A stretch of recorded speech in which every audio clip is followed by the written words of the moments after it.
From spearheading major national projects to leading one of the most critical sectors in the country, this man brings both vision and urgency to the task of transforming Philippine transportation. I'm Angelique Lazo, and this is In Person.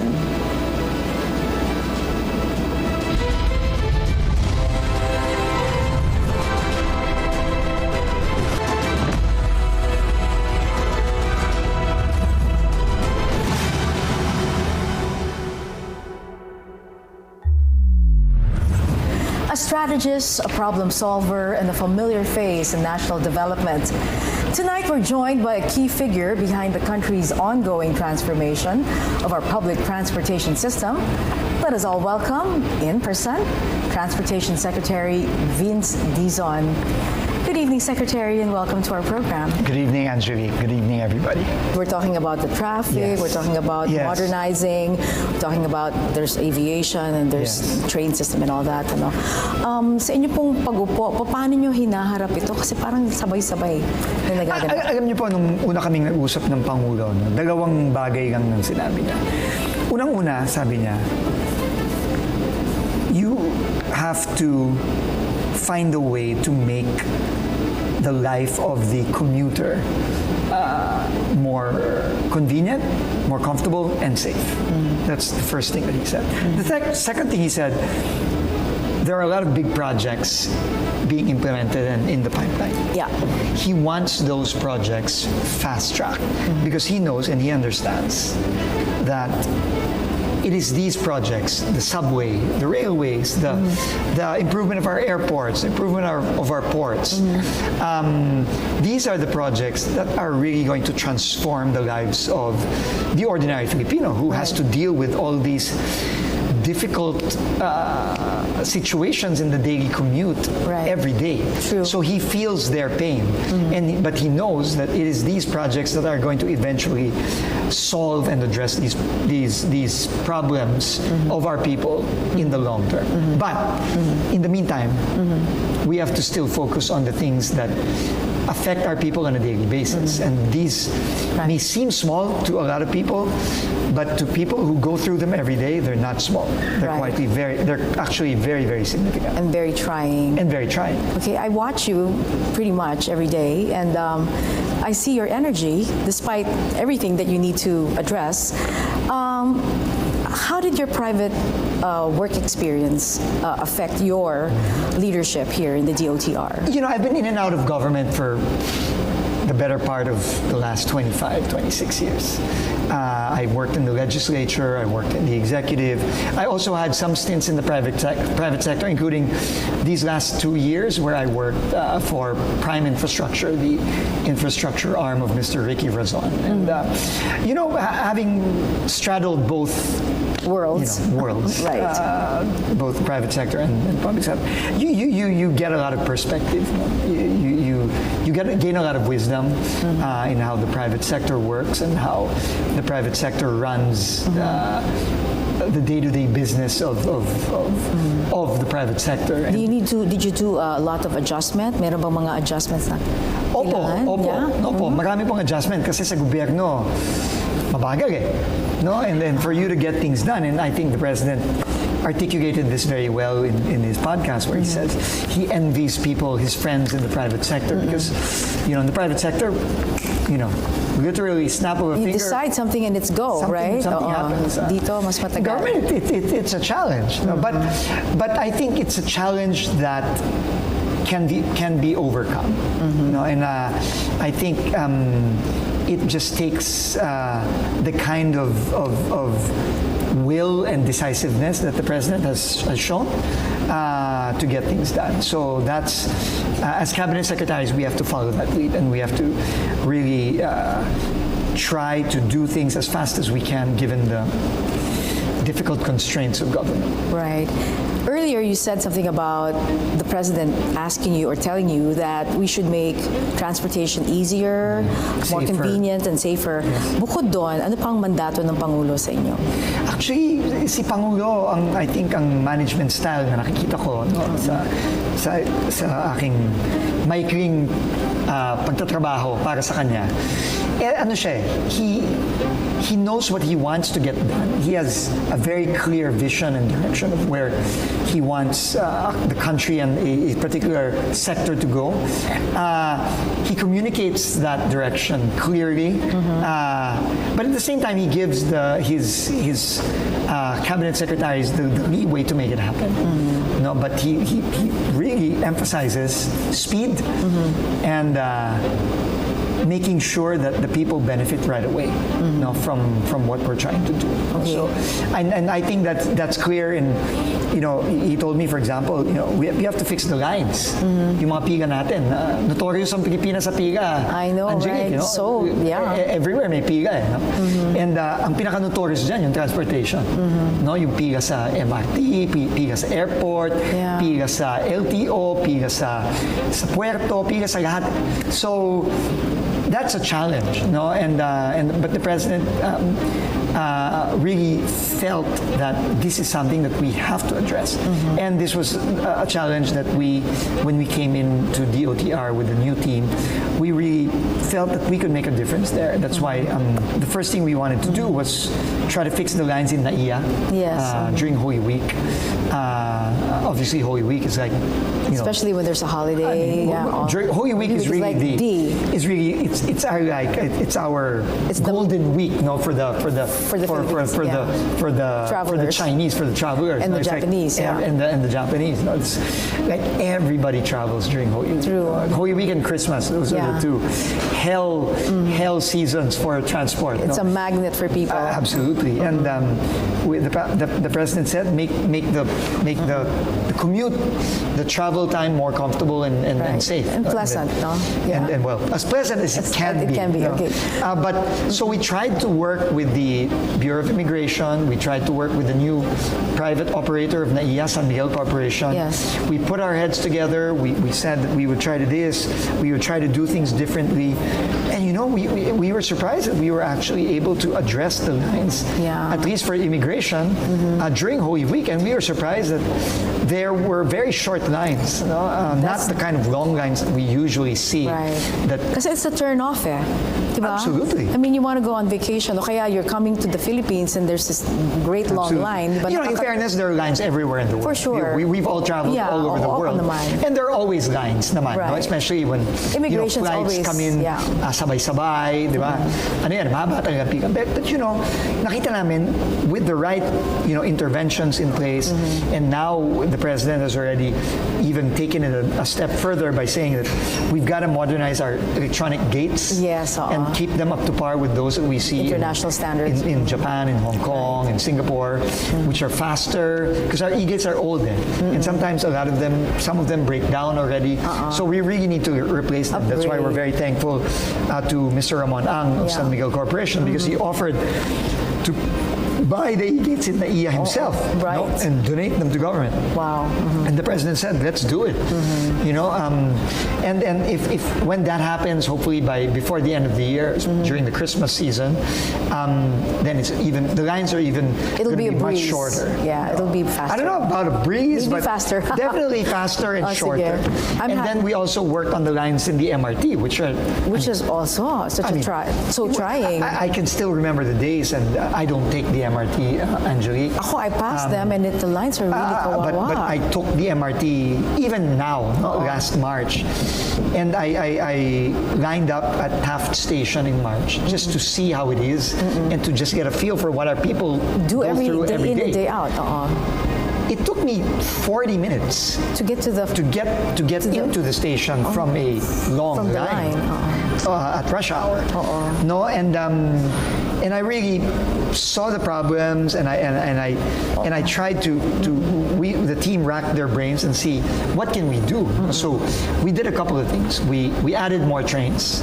We added 3 trains to the current 2 trains to the current 18 setup 2 months ago. So we're now up to 20 trains. We increased the number of sets per train from 3 to 4. Like coaches? The coaches, yes. The bagons. The bagons na as dagdagan. we call them in Tagalog. No? Yeah. 4 na yung mga bagon ngayon para sa ibang mga train sets.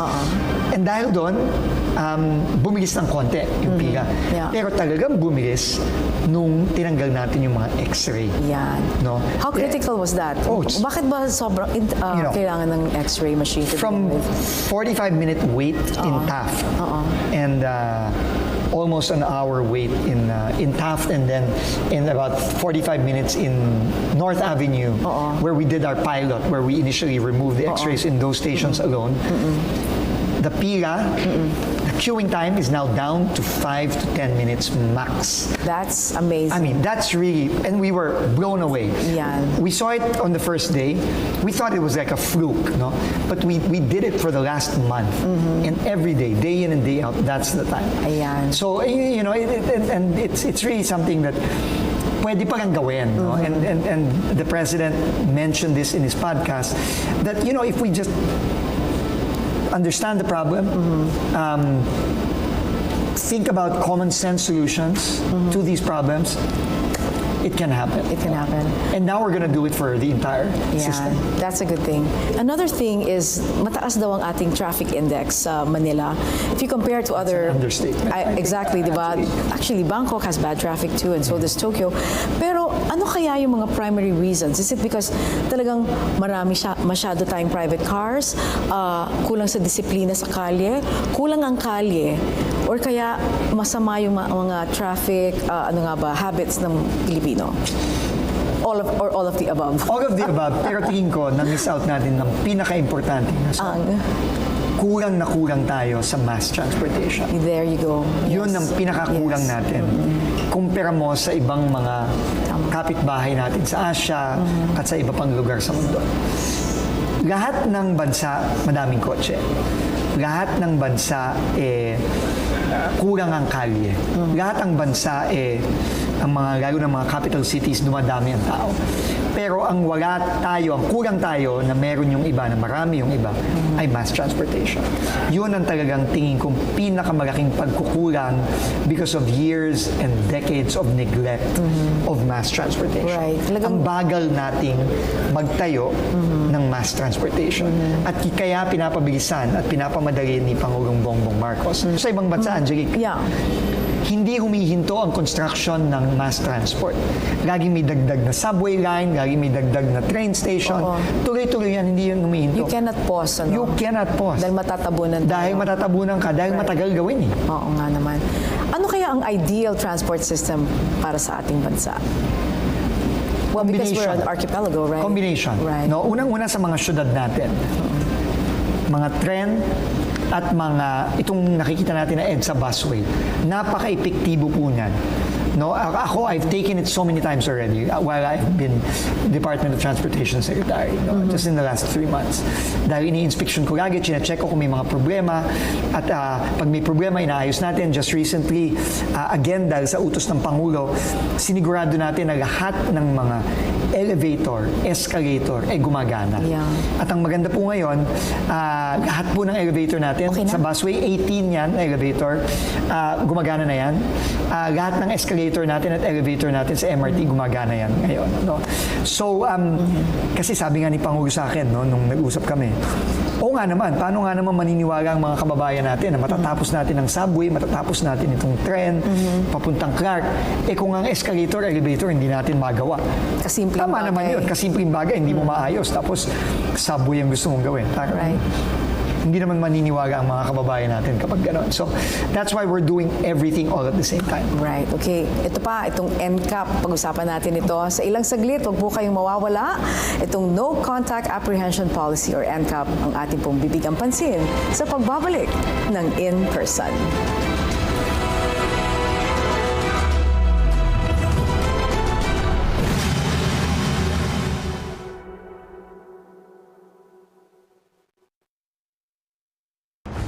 Ang watawat na sagisag ng ating kasarinlan. Pag-ukulan natin ng tamang paggalang at pangangalaga. Bilang pagpupugay, humarap sa watawat sa tuwing kakantahin ang pambansang awit. Isabit ito sa ating mga tahanan, mga pampublikong lugar at tanggapan, lalo na kapag may mahalagang okasyon sa ating kasaysayan. Asul sa taas o kaya sa kaliwa sa panahon ng kapayapaan. Tratuhin ang pambansang watawat ng may paggalang. Huwag gupitin, apakan, gawing kasangkapan o kasuotan. Huwag ding hayaang lumaylay at sumayad sa lupa. Kapag ito ay naluma, maingat na sunugin, ipunin ang abo at ibaon sa lupa. Ang bandila ng Pilipinas, ating mahalin, igalang at parangalan.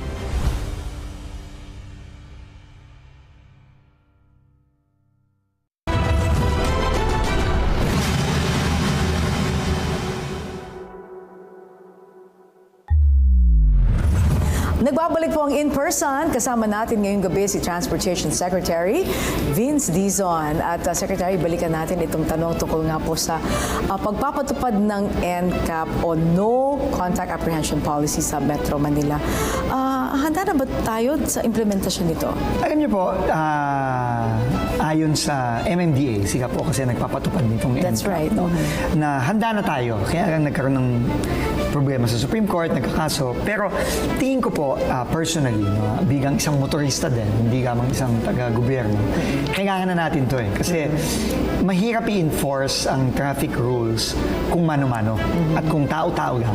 No, mahirap talaga. Maraming lulusot, maraming hindi susunod. Yung mga human interventions, Yes, mga mahirap po negotiations. talaga. Nakita po natin, no, nung unang linggo nitong NCAP, medyo sumusunod po lalo na yung mga kababayan nating nakamotor. No? Nakakatuwa. Nakakatuwa po. No? So, I think there is a lot of value in this. It's something that I think every country in the world is already doing. No? Most countries in the world are doing. Paano po sinusuportahan ng DOTr ang Well, MMDA at ang support po natin talaga dyan is through yung LTO, no? Kasi para gawing seamless yung connection ng mga violation dun sa rehistro ng sasakyan, no? Okay. So yun po ang critical dyan, no? What about in terms of like transparency ng proseso? Well, mas check po yan kasi meron naman po tayong policy through the MMDA na pwede mong i-contest, no? Kasi nga, may mga nagreklamo, halimbawa. Baka mali yung angle ng camera. Mali yung angle ng camera o Oo. may iniwasan nga silang buta sa kalye tapos sinuli sila. So yun naman po ay tingin ko ina-address naman ng MMDA. Pero tingin ko po by and large, we need it. We just have to implement it effectively and transparently. No? Ayaw naman natin yung hindi dapat mahuli at naaabuso naman yung ating mga kababayang motorista. No? So, but I think by and large, we need it. And it's effective. Okay. What about yung mga second-hand owners? Yung mga nakabili ng kotse from somebody else tapos hindi naman updated yung database. So yung ticket nun, papadala dun sa original owner? Well, unang-una po, no, inayos na po yan ng MMDA, no? Dahil since nakakonekta sa rehistro yung violation, no, hindi mo marirehistro after 3 years kung may violation ka. So mahuhuli ka din. So hindi yan kailangan bayaran nung ano kasi ang magpaparehistro yung bago ng may-ari. That's right. Pero in order to support that, we are finding ways to streamline the process of transferring ownership.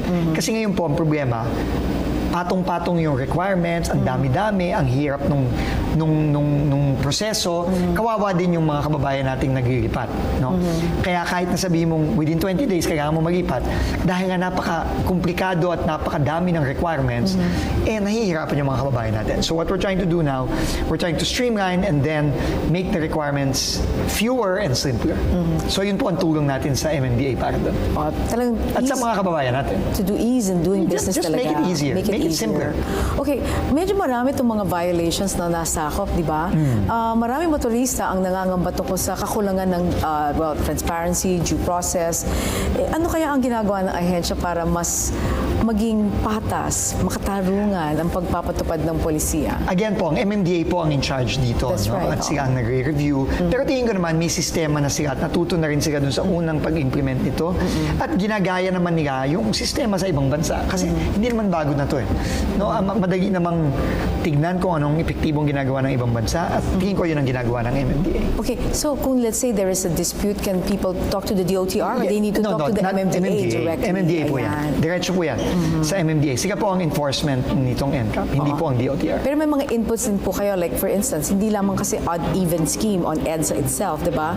There's still the color or number coding scheme outside EDSA at hindi naman to sabay na i-implement within along EDSA itself. Tama po. Pero yung odd-even naman po, dry run pa rin It's just naman the dry yan, run, no? okay. Hindi pa, wala pang huli dyan. No? Hindi pa yan siguradong matutuloy kasi nga, i-check pa ng MMDA yan kung epektibo ba o hindi. Kasi parang napakabigat para sa mga ordinaryong tao na iisa lang ang sasakyan. Totoo po yan. So, pero kaya nga po, tingin ko, naghahanap lang po ng paraan ng MMDA na maibsan yung hirap dahil nga dito sa gagawing EDSA rebuild. Pero dry run pa lang naman po yan. Observation sa ating transport system, ano kaya ang dapat pagtuunan ng pansin ng ahensya po ninyo sa dami nga po ng mga Alam nyo, sa dami po, in pinag-isip. terms of mass transit, railways ang kailangan Talagang natin railways, pagtuunan ng pansin. Kasi yan po talaga, game changer yan. No? Yes. Kasi the way to ease traffic is really to make people think that I don't have to use my car anymore. Yes, of And I can course. just use public transport. Right. So that's the ultimate solution. Right. So kung maayos mo natin ang MRT7, maayos natin ang connection ng LRT1 at MRT3 through the common station, magawa natin ang MRT4, ang LRT1 extension, mapaabot natin hanggang Bacoor, Cavite. Yan po talaga ang magiging game changer. And let's not forget the PNR. And the PNR, pagabas naman ng Metro Manila, no, papuntang Clark at hanggang Calamba. Pag nagawa po natin lahat yan, plus yung subway, naku, tingin, yan po talaga, mapapansin natin talaga immediately na ang mga kababayan natin hindi na magsasakyan. Kahit tayo, Angelique, hindi na Yes. tayo magsasasakyan. Ano ang timeline natin sa PNR, for instance? Yun po, tingin ko, from Valenzuela to Clark, kaya nating matapos yan bago po matapos ang termino ng ating Pangulo. And I'm sure may problema tayo sa mga right-of-way, Opo, no? marami pong problema sa right of So way. we're still But again, buying people's properties? Yes, you know? we have to. We have to. Yun ang po ang batas. No? Pero tingin ko po, kailangan ngang tutok. Kailangan tutukan talaga yung mga problemang yan. At tingin ko po, slowly but surely, ngayon pong past 3 months na nandito tayo sa DOTr, marami na po tayong mga nakuha. Mga property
bahay po dyan, they've been relocated. yes. Okay, hindi naman sila bumalik. Meron pong mga bumalik. Okay, And we have to that's a relocate problem, them again. right? We have to relocate them again. Wala ho tayong choice. Yun talaga. Yun po ang batas. Okay, I want to get more excited about the subway system kasi talagang, pag nagpupunta ka ng ibang bansa, it's so convenient, di ba? Even if you go like several, meters below ground, iba-ibang levels yung mga subways. So just to get us more excited, no? Ano nga ba talaga yung plano from where to where and what is... From ano po tayo ngayon? We're looking at... From Valenzuela all the way to Naiya. Wow. Tatawid po yan ng Quezon City. Okay. Dadaan ng Pasig. Dadaan ng parts of ng Makati. Dadaan ng parts of Makati and Taguig. BGC. Hanggang Parañaque hanggang Naiya, no? Hanggang Naiya 3. So, 35 kilometers po yan. At para sa mga kababayan natin na nandun, makakakonekta na sila sa iba't ibang train. Makakakonekta sila sa papuntang Clark, papuntang Calamba, makakakonekta po sila papuntang LRT, LRT1, makakakonekta din sila sa Makati, at sa business district sa Makati at sa Ortigas. So, ang dami po talagang makakapag-benepisyo dito sa subway na to. At first phase pa lang po yan. Yes, okay. Ang isa sa mga napansin ko, kunyari meron kang sasakyang tren, for instance, may parking for the vehicles. Oo. Meron ba tayo Meron pong ganun that plano. kind of plan? Meron Or din do po. we have Sa mga that dulo. space? Well, lalo na po sa mga bandang terminal, sa Valenzuela, mga ends, sa mga ibang malalaking stasyon tulad ng Arca, tulad ng BGC, tulad ng dito sa Naiya, yan, meron pong mga mga parking dyan. So, yun din po ang magandang disenyo na tinulungan tayo ng ating mga Japanese partners. Ayan, so anong papel talaga ng mga Japanese corporation Opo. dito? Anong truly ang mga papel nila? Sila rin Sila po ang gumagawa ng subway. Sila rin ang Sila ang gumagawa. nagdisenyo, sila din po ang gumagawa. It's also their technology. Yes. Yeah. Kaya po kampante tayo dyan. Because it's the best in the world. And kasi they said the reason The why... best and the safest in the world. Right. The reason why it was so delayed in the first place was because we're below sea level daw po. And so, kapag humukay ka daw, baka daw Hindi, no. lumubog tayo sa tubig. Marami pong mga bansa, mga cities na ganun din. Tokyo is, there's a fault line in Tokyo. So, yes, there is technology that works, and we're very fortunate that it's the Japanese that are helping us. Yes, okay. All right, let's go back to the privatization of the airports. Airport. Kasi yun na nga, San Miguel's been doing a good Yes. job so far. Yes. Ano nga ba, are we doing this for all the airports? Yes. Mga ilang airports Yan po ang na po? utos din ng Pangulo. Naniniwala ang Pangulo na dapat talaga i-privatize natin ang mga airport. Dahil ang gobyerno, hirap talagang magpatakbo at mag-maintain ng mga airports, mga railways, mga MRT, LRT, ports. Hirap talaga. No, it's not our expertise to do it. Therefore, we need to find groups that can do it and can do it well for the benefit of the passengers and the commuting public. But properly regulated by government. Siyempre, hindi pwede namang masyadong mahal para sa ating mga kababayan. Kaya regulated pa rin ang mga babayaran ng mga kababayan natin. So does the government have a say? Yes. In terms of yes, yes. terminal fees, mga Yes, ganon? yes. Regulated po yan. Ayan. Lahat po yan ay regulated ng gobyerno. When you say regulated, it has to go through Yeah, some kind approve po of... ng gobyerno yan. Hindi basta-basta pwedeng magtaas. Ayan, okay. No? There's traffic on the ground and there's traffic in mid-air. Opo. Ano ang pwede nating, o ano nang ginagawa rin ng DOTr para mabawasan po yung ano nga ba yung mga motion na yan? Circling motion Yes. ng mga aeroplano? Alam niyo po, gumanda na po ngayon. And I think ito ay dahil sa polisiya ni Pangulong Bongbong Marcos na mag-privatize tayo ng mga airport natin. Because if the airports are run privately, they can be made to run more efficiently, which includes yung sinabi mo, yung traffic sa ere. Yes. No?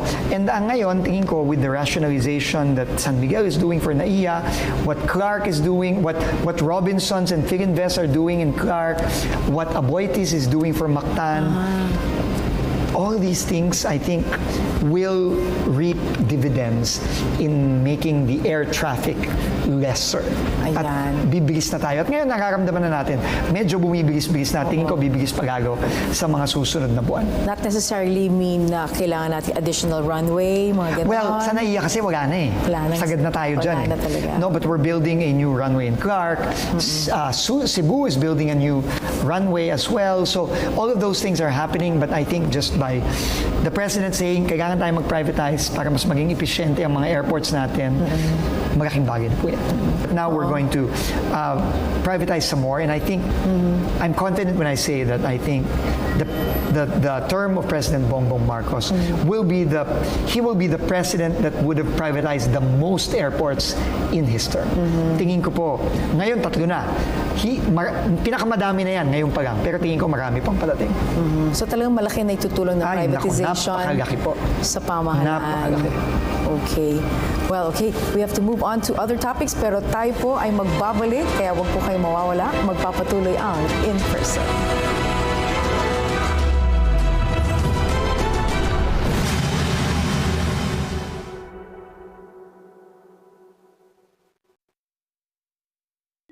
PTV Consumer Watch, bantay presyo sa gasolina.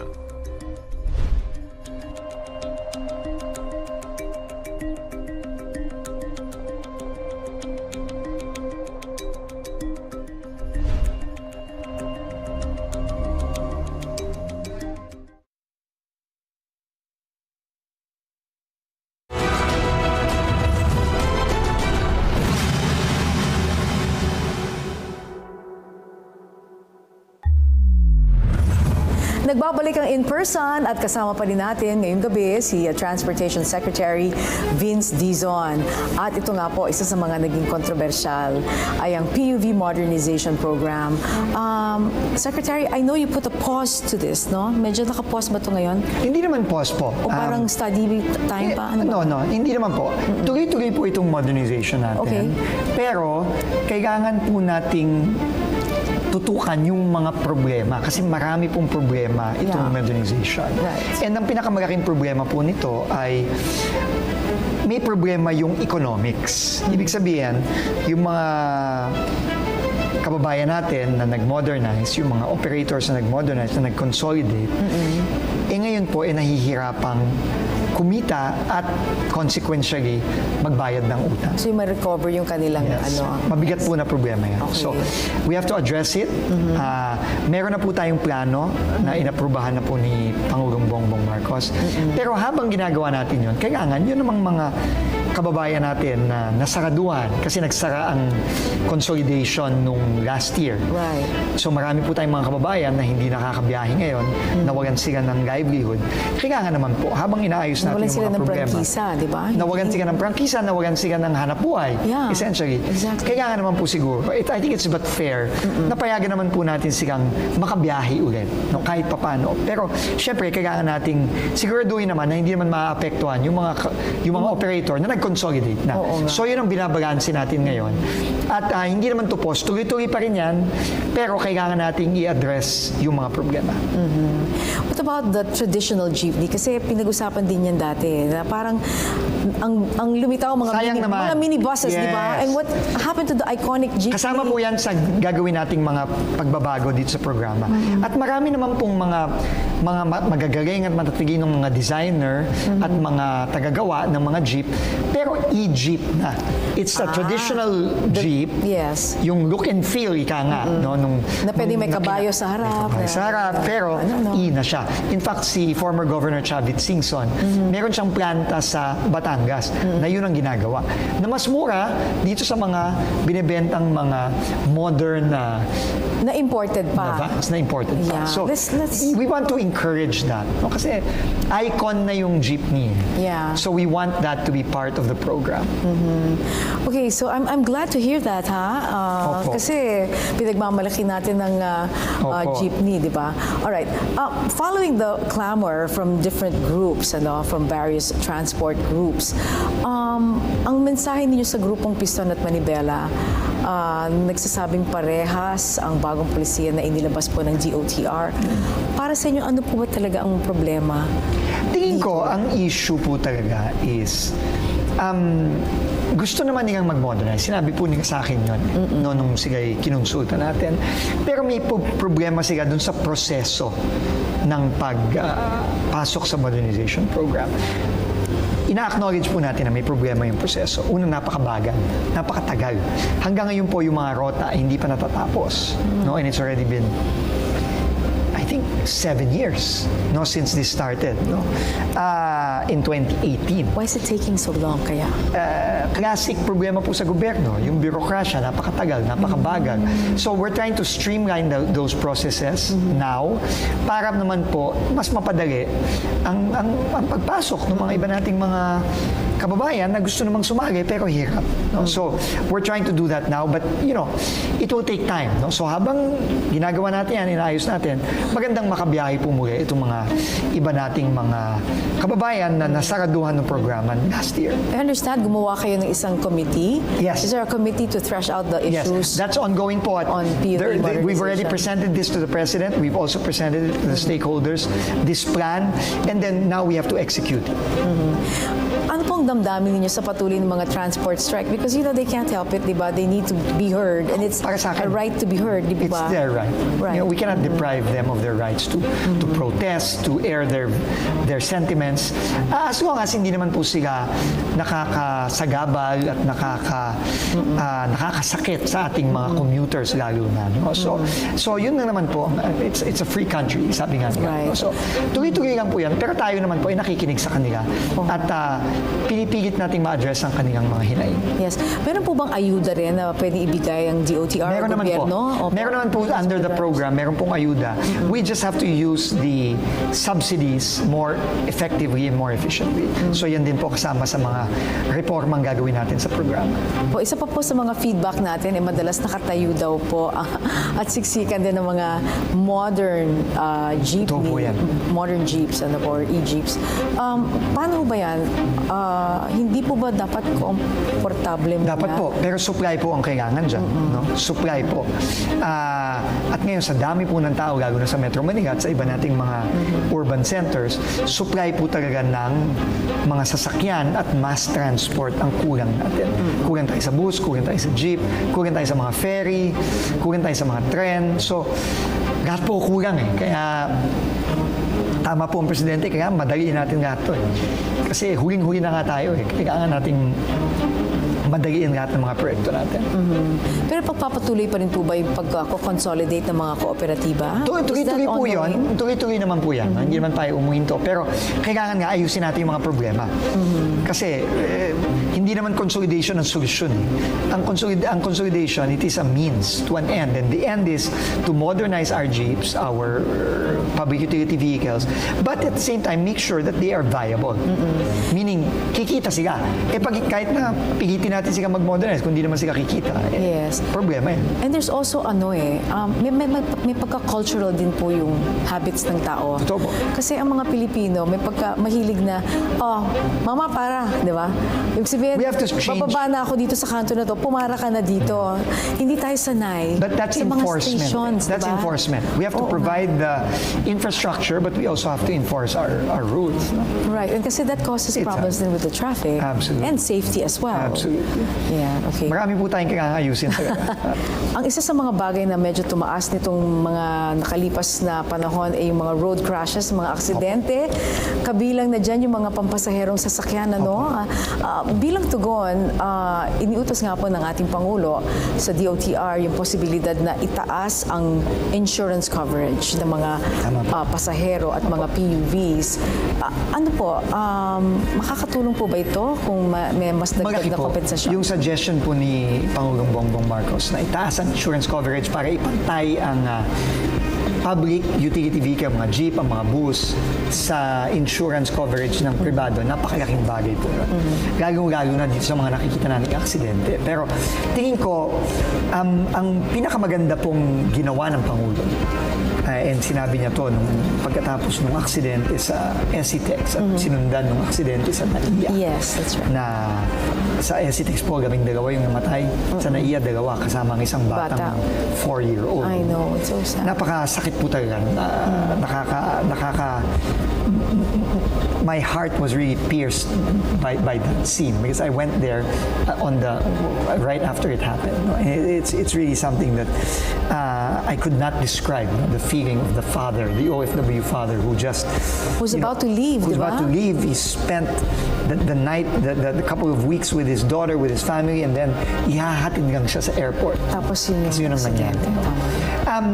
Nakita po ng Pangulo doon is talagang may problemang malaki ang sistema natin sa road safety. Yeah. And he's told me, and he said, Secretary, the system is clearly broken.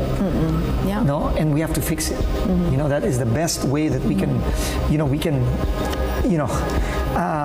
give justice to the families that were victims of these crashes. It's Right. really to fix this broken system, and it takes a lot from a leader, Angelique, Yeah, for to acknowledge, to admit that something in your government is actually broken that needs, a complete overhaul. But that's the president did. So this emboldened us to really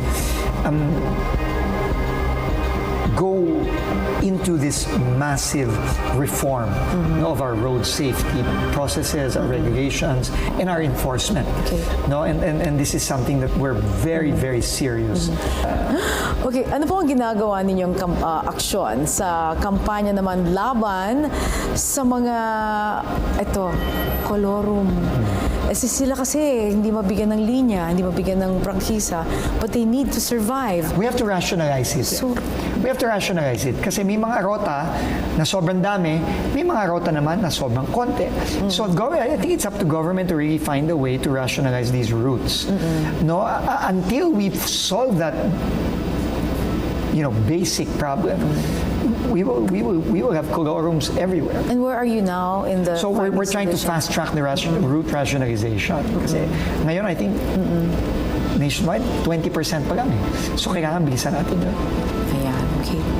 Well, ito, mula nang kayo po i-appoint ng ating Pangulo, talagang kapansin-pansin ninyo pagiging aktibo sa paglahok sa iba't ibang klaseng inisyatiba para sa kapakanan ng mga commuter. Ano po ang driving force? Anong nagtutulak sa inyo na maging hands-on, at maging masigasig sa tungkulin ito? Ang kasagutan po sa pagbabalik ng in-person.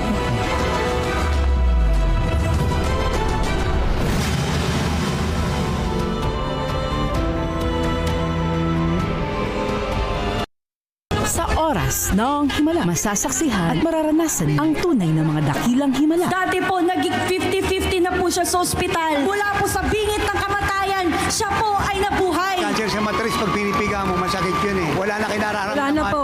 Ay ngayon po, magaling na po ako ngayon. Nakakalakad na ako. Yan lang po nakakapagpagaling sa akin dito.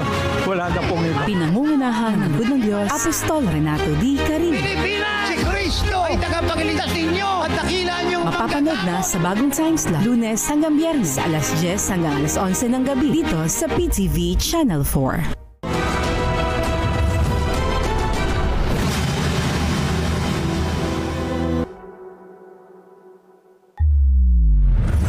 At nasa huling bahagi na po tayo ng in-person at kasama pa rin po natin ngayong gabi si Transportation Secretary Vince Dizon, who is very active and very visible in your appointments every day. Let me just find out, how does your regular day look like? What time does it start? It starts very early because I live po in Pampanga.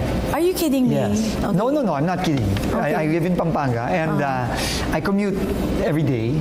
So it's about 1 hour and a half to sometimes 2 hours. So I wake up very early. I usually wake at 4 a.m. and I leave at like 5:30, and I'm at the office or at my meetings in Manila by 7:30, 8 o'clock. So And you're doing your walks along EDSA and you're yeah, sometimes taking your even rides? earlier. Because sometimes I have to inspect early in the morning at like 5, 6 o'clock. Because I really want to understand what our What regular commuters people- feel like, Right. feel every day. Yeah, exactly. How they feel every day and the problems that they go through. Because I think that's the only way for people in government to understand what the problems are and how to find. Sometimes the answers kasi are just staring you in the face, Angelique. tama nga yun. They're common sense. And I think the only way to find out is if you're there. And Yeah, that's what I try to do. I noticed, di ba, may mga areas along EDSA na walang sidewalk. Walang sidewalk. Oo, wala. How do we, paano na yan? Well, The roads already ngayon, narrow rebuild. enough. Maganda naman po kasama sa disenyo ng DPWH Ayan, na gaparan at gawing standard. Kasi ngayon hindi standard. May malapad, may makitid, may wala. Oh, exactly. So, yun po. So, that's my typical day po. And obviously, a lot of meetings, a lot of interviews because we want to disseminate information. But, opo. Where does this kind of leadership come from? It really, for having been in government for quite some time, and, In different capacities. in different capacities, I think it really, leadership starts from the top. And if you have a president like President Marcos who's really so sincere and really understands and tries to address the most basic problems of our people, then you get inspired by that kind of leadership, and you have no choice but to follow that lead. No, and I think that's where I draw my daily grind from, because you have a president who wants to get things done quickly.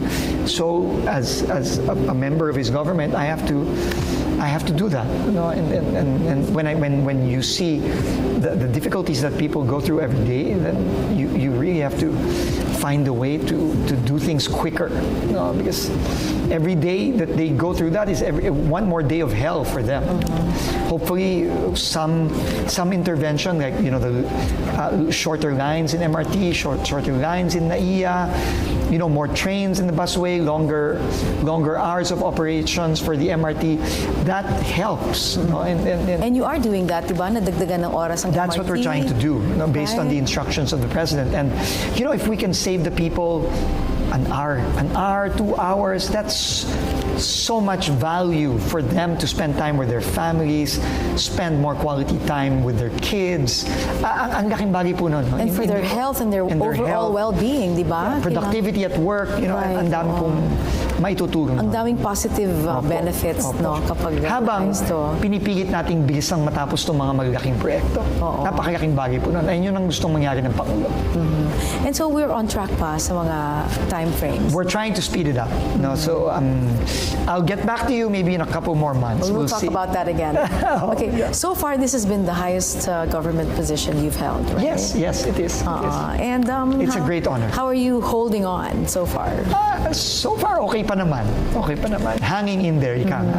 What do you think has been very challenging for you, both professionally and maybe personally, because of this job? I think personally, it's really more time spent with family, because that's something we all want to, to spend our time with our families. No? Right. And I think every Filipino wants that. But, we all have to make sacrifices. All our kababayans make sacrifices every day. So, for me, ito na yung sakripisyo ko.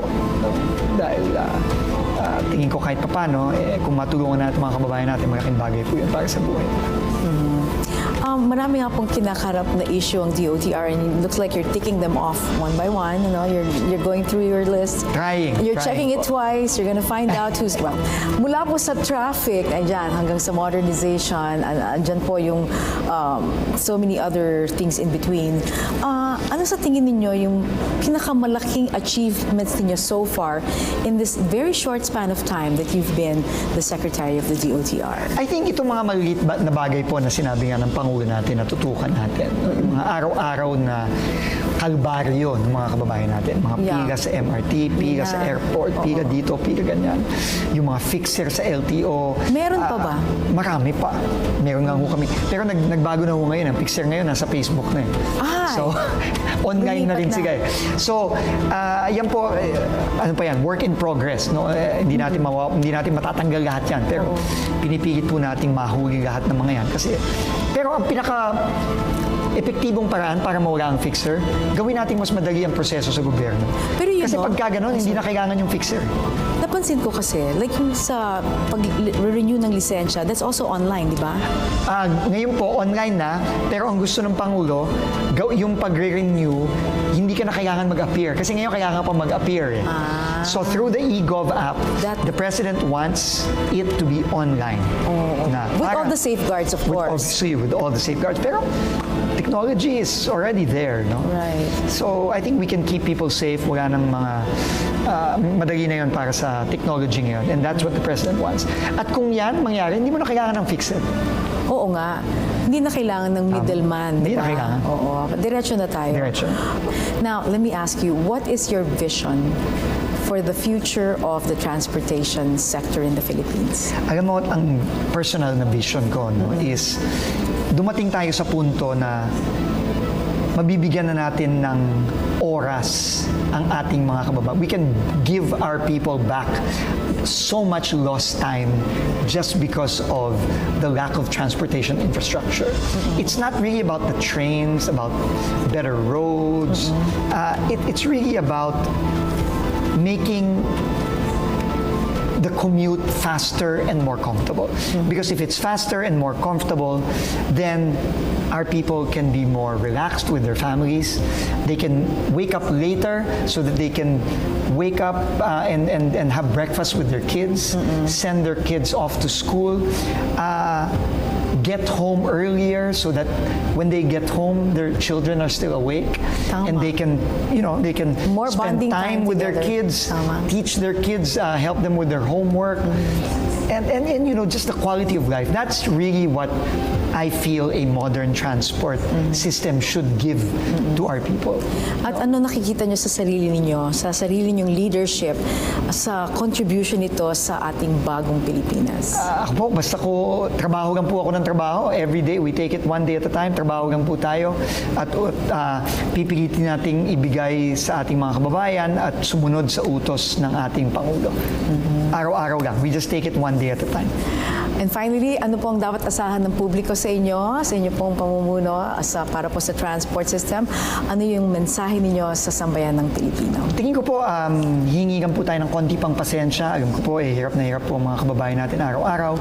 Pero tingin ko po, ayon na rin sa utos ng ating Pangulo sa kanyang direktibang gawing mas komportable at safe ang ating commute. Hopefully po, in 3 years, marami na po tayong makikita.